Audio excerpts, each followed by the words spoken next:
Bienvenida, bienvenido a esta exploración. Hoy nos vamos a meter de lleno en un texto, bueno, con una fuerza especial. Son fragmentos de una carta, ¿sabes? Escrita hace casi 2000 años. La epístola a los filipenses. Eso es. Los que escriben, figuras clave del cristianismo primitivo. Pablo y Timoteo. Y se la mandan a los creyentes de Filipos, allá en Macedonia. Una ciudad importante, sí. Y mencionan específicamente a sus líderes, los obispos y diáconos, que serían algo así como los supervisores y los encargados de servicios de la comunidad, ¿no? Exacto, los responsables de la comunidad local. Vale. ¿Y qué buscamos hoy? Pues queremos ir un poco más allá de leerla sin más. Queremos desentrañar las ideas centrales, verlas a través de la experiencia del autor principal, de Pablo.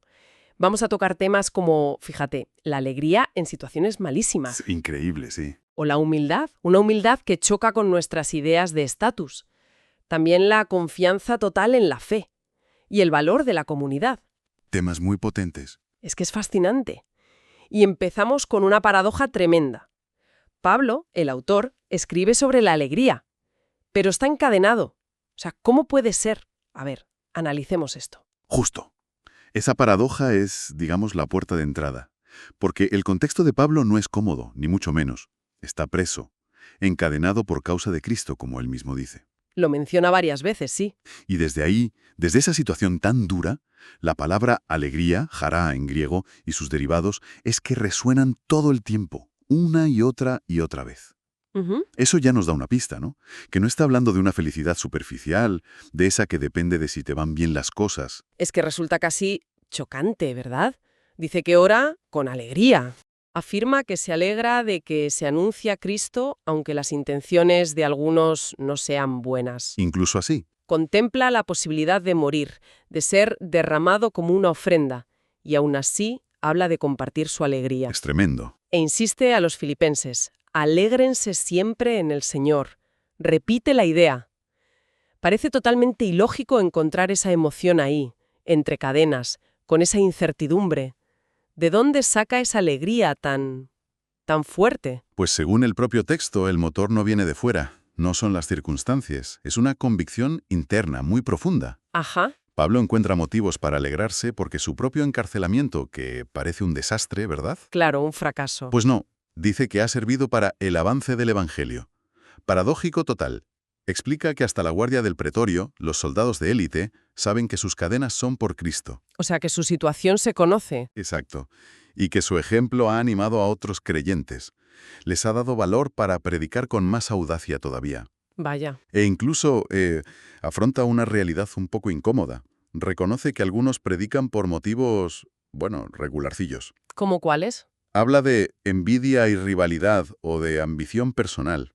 Quizás, dice, hasta intentando crearle más problemas a él en la cárcel. Qué fuerte eso. Pero su enfoque es sorprendente. Dice, ¿qué importa? Sea como sea, se predica a Cristo. Por eso me alegro. O sea, su alegría está anclada en algo mucho más grande que su bienestar o su comodidad personal. El mensaje es lo primero. Y esa perspectiva tan radical se ve también en cómo mira la vida y la muerte. Esa frase famosísima, porque para mí el vivir es Cristo y el morir es ganancia. Potentísima. Resume una visión del mundo muy, muy particular y le lleva a un dilema casi existencial. Ciertamente. Describe una tensión muy real. Por un lado, su deseo personal es partir y estar con Cristo, que dice que es muchísimo mejor. Lo prefiere para él. Claro. Pero, por otro lado, está convencido de que quedarse aquí, en este mundo, es más necesario para ellos, para los filipenses, para su progreso y su alegría en la fe. Entiendo. Así que su decisión de querer quedarse, si de él dependiera, no se basa en el apego a la vida por sí, se basa en su utilidad para la comunidad. Es que redefine el valor de la vida. El sentido está en servir a Cristo y a los demás. Esa idea de poner a los demás primero. Conecta con otro tema clave que aparece mucho en la carta. La llamada constante a la unidad y sobre todo a la humildad. Fundamental, ¿sí? Él les pide que sean de un mismo sentir, teniendo el mismo amor, unánimes, sintiendo una misma cosa. Y la instrucción clave es casi revolucionaria, ¿no? No hagan nada por egoísmo o vanidad, más bien, con humildad, consideren a los demás como superiores a ustedes mismos. Esto choca totalmente con la lógica competitiva de hoy en día. y de entonces, supongo. Totalmente. Va contracorriente. Y para darle peso a esto, Pablo no da solo un consejo moral, presenta lo que muchos estudiosos creen que es un himno muy antiguo sobre Cristo. Ah, el famoso himno. Ese mismo. Lo presenta como el modelo a seguir. Es una narración muy potente, de descenso y ascenso. Describe a Cristo, que existía en forma de Dios. O sea, divino. Exacto. Pero no se aferra a eso, a esa condición divina, como si fuera un privilegio intocable. Al revés, dice que se despojó a sí mismo. Se vació, ¿no? Algo así, sí. Adoptando la condición de siervo, haciéndose humano. ¡Wow!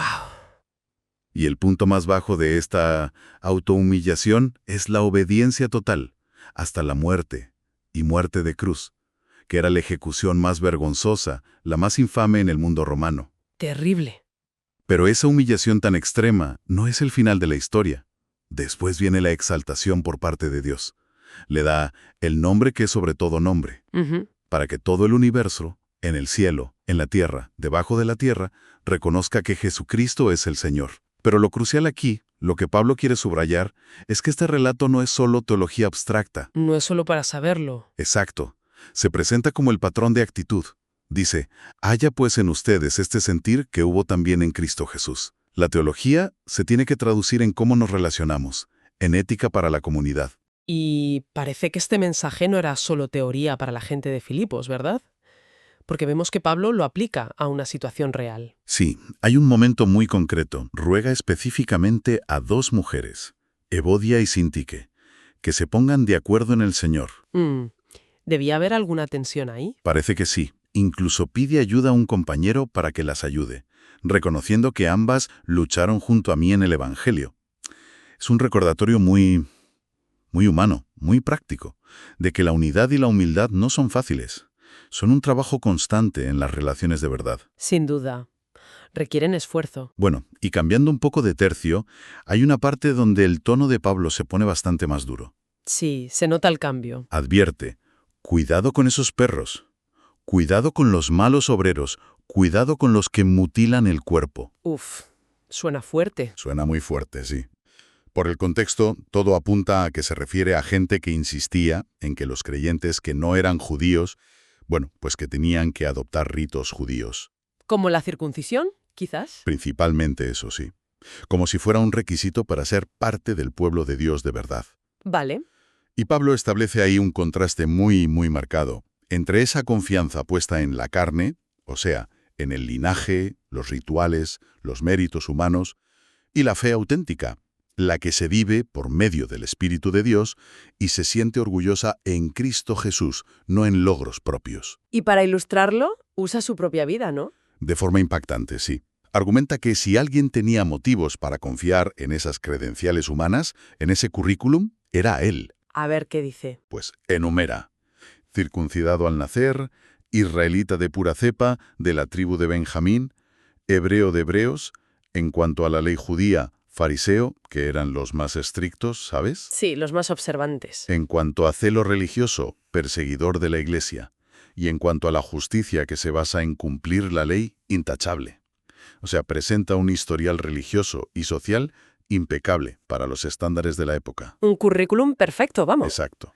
Y enumera todo eso para, justo después, darle la vuelta por completo. Totalmente. Declara: pero cuantas cosas eran para mí ganancia, las he estimado como pérdida por amor de Cristo. Es increíble. Y va más allá. Dice que todo eso, todo su antiguo orgullo, lo considera basura o estiércol. Usa una palabra griega muy fuerte, escúrbala. Basura, literalmente. Sí. Para ganar a Cristo es una devaluación total, un cambio radical de lo que antes era su mayor valor. Madre mía. Es una reconfiguración absoluta de su sistema de valores.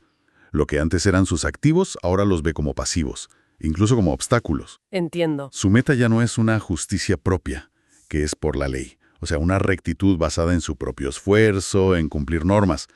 Lo que busca desesperadamente es la que es por la fe de Cristo, la justicia que es de Dios por la fe. Una justicia que viene de fuera, digamos. Exacto, una relación correcta con Dios que no se gana sino que se recibe, por confiar en lo que Cristo hizo.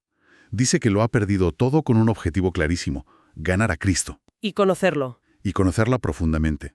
experimentar el poder de su resurrección y fíjate qué curioso, también la participación de sus padecimientos, llegando a ser semejante a Él en su muerte. La identificación con Cristo es total, en la vida, en el sufrimiento, en la muerte. Es una entrega absoluta. ¿No se considera perfecto? No, dice, no que lo haya alcanzado ya, ni que ya sea perfecto, pero su actitud es de seguir adelante. Olvidando ciertamente lo que queda atrás y extendiéndome a lo que está delante, prosigo a la meta, al premio del supremo llamamiento de Dios en Cristo Jesús. Describe la vida de fe como una carrera. Como un esfuerzo continuo. Exacto, una carrera dinámica, un esfuerzo constante hacia un objetivo que le trasciende. No es algo que ya tiene y se guarda, sino algo hacia lo que corre. Volviendo un momento a la situación más personal de Pablo, en la cárcel, es interesante cómo habla del dinero que le mandaron los filipenses, ¿verdad? Sí, es muy delicado y muy agradecido a la vez. Expresa una gratitud muy, muy sentida, dice. En gran manera me gocé en el Señor de que ya al fin habéis revivido vuestro cuidado de mí. Aunque matiza enseguida, como diciendo, sé que os preocupabais, pero os faltaba la oportunidad de ayudar. Es elegante, ¿sí? Y es justo en este contexto, hablando de su necesidad y del apoyo recibido, donde introduce otra idea clave, el contentamiento aprendido. Ah, sí. Eso es muy conocido. Afirma con una rotundidad increíble. He aprendido a contentarme, cualquiera que sea mi situación. Y explica, sé vivir humildemente y sé tener abundancia. En todo y por todo estoy enseñado, así para estar saciado como para tener hambre, así para tener abundancia como para padecer necesidad. Sabe estar bien en cualquier circunstancia. Eso dice. Y esta capacidad de adaptación interior, esta fortaleza culmina en la famosa frase, todo lo puedo en Cristo que me fortalece. Que a veces se saca de contexto, ¿no? Muchísimo. Pero aquí, en este pasaje, se refiere específicamente a eso, a la fortaleza interna que viene de su relación con Cristo y que le permite afrontar cualquier situación material, sea de escasez o sea de abundancia. Valora mucho la ayuda que le mandaron, pero aclara algo interesante. Dice que su alegría no es tanto por el regalo en sí. No busca la ofrenda por la ofrenda, Exacto. sino porque esa generosidad es un fruto que abunda en vuestra cuenta, como si fuera un beneficio espiritual para los propios filipenses. Sí, usa una metáfora financiera de crédito en su cuenta y luego usa un lenguaje casi del templo, ¿no? Llama al donativo que las llevó Epafrodito olor fragante, sacrificio acepto, agradable a Dios. Le da una dimensión espiritual muy profunda a un regalo material. Totalmente. La generosidad es un acto de adoración, en cierto modo. Timoteo y Epafrodito. Figuras clave en la carta, sí. A Timoteo lo pone por las nubes. Dice que es excepcional, que se preocupa de verdad por cómo están los filipenses. Y lo contrasta con otros que, según Pablo, buscan lo suyo propio, no lo que es de Cristo Jesús. Marca una diferencia clara. Timoteo es de fiar. Y a Epafrodito, que fue quien les llevó la ofrenda y ahora volvía a Filipos, lo describe con un cariño enorme, mi hermano y colaborador, y compañero de milicia, vuestro mensajero y ministrador de mis necesidades. Casi nada. Muchos títulos de honor y cercanía. Y revela algo muy duro, el coste personal que tuvo ese servicio para Epafrodito. Sí, eso es impactante. Gente que enfermó gravemente, a punto de morir por la obra de Cristo, que arriesgó su vida para suplir lo que los filipenses no podían hacer directamente por Pablo. Se jugó la vida literalmente. Por eso les dice que lo reciban con todo gozo y que tengan en estima a los que son como él. Resalta muchísimo el valor del servicio que implica sacrificio y el reconocerse y valorarse mutuamente en la comunidad. Es un ejemplo vivo de esa humildad y servicio del que hablaba antes. Claro. Y más allá de estas personas concretas, la carta insiste bastante en cómo deben vivir los creyentes en general, ¿no? Su conducta. Sí, hay un hilo ético muy fuerte. Les pide solamente que os comportéis como es digno del Evangelio de Cristo. Una llamada a la coherencia. Exacto. Les anima a ser irreprensibles y sencillos, hijos de Dios sin mancha en medio de una generación maligna y perversa. Y en ese contexto, les dice que deben resplandecer como luminares en el mundo. Como estrellas en la oscuridad. Una imagen potente. Muy visual, sí. Hay una responsabilidad ética clara, un testimonio que dar con la vida. Y casi al final, esa dimensión práctica llega a un punto muy concreto. ¿Dónde poner la atención? ¿En qué pensar? La famosa lista de Filipenses 4:8, sí. Es una recomendación muy directa sobre el enfoque mental. ¿Qué dice exactamente? Pues dice, por lo demás, hermanos, todo lo que es verdadero, todo lo honesto, todo lo justo, todo lo puro, todo lo amable, todo lo que es de buen nombre, si hay virtud alguna, si algo digno de alabanza, en esto pensad. Es una invitación activa, deliberada, a cultivar pensamientos buenos, virtuosos. No dejar que la mente se llene de cualquier cosa. Eso parece. Y el fruto que promete de esta práctica mental, junto con la oración confiada y agradecida que menciona justo antes, Ajá. no es otra cosa que experimentar la paz de Dios que sobrepasa todo entendimiento, y asegura que esta paz guardará vuestros corazones y vuestros pensamientos en Cristo Jesús. O sea, conecta directamente cómo pensamos y oramos con sentir una paz profunda. Una paz que no depende de las circunstancias, que va más allá de la lógica, dice, y que protege el centro de la persona, el corazón y la mente. Y cierra ese bloque práctico animándoles a poner por obra no solo lo que les enseña, sino lo que han visto en él mismo, en su ejemplo. Sí, lo que aprendisteis y recibisteis y oísteis y visteis en mí, esto haced. Teoría y práctica unidas. Totalmente. Y la promesa final es potente, y el Dios de paz estará con vosotros. Vincula la enseñanza, el ejemplo personal y la presencia de Dios como un todo coherente.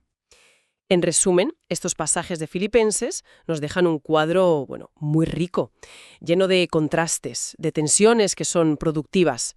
Hemos visto esa alegría increíble en medio del sufrimiento, Asombrosa, ¿sí? esa llamada tan radical a la humildad, siguiendo el modelo de Cristo, que invierte nuestras jerarquías. La afirmación rotunda de que la fe está por encima de los logros humanos. Ujú. La importancia de aprender a estar contento, satisfecho, y del apoyo real, mutuo, en la comunidad. Y esa necesidad constante de vivir con coherencia y de enfocar la mente en lo bueno, en lo verdadero. Exacto. Un resumen muy completo. Y quizás, como una reflexión final que se podría desprender de todo esto, fíjate que Pablo, en medio de todas estas recomendaciones tan concretas, tan terrenales, sobre relaciones, dinero, cómo actuar, de repente hace una afirmación sobre la identidad más profunda de los creyentes. ¿Cuál? Dice, nuestra ciudadanía está en los cielos, de donde esperan al Salvador. Ah, sí, una perspectiva trascendente. Eso es. Sin embargo, casi toda la carta trata de cómo vivir aquí, en la tierra, con sus problemas, sus conflictos, sus necesidades, sus presiones. Es verdad. Entonces, la pregunta que este texto, quizás, nos deja ahí flotando es, ¿cómo vivimos hoy ese equilibrio? Entre esa identidad trascendente, esa ciudadanía celestial, y las responsabilidades, las luchas, las complejidades tan concretas de nuestra vida aquí y ahora. Buena pregunta. ¿Cómo podemos cultivar hoy una perspectiva como la de Pablo?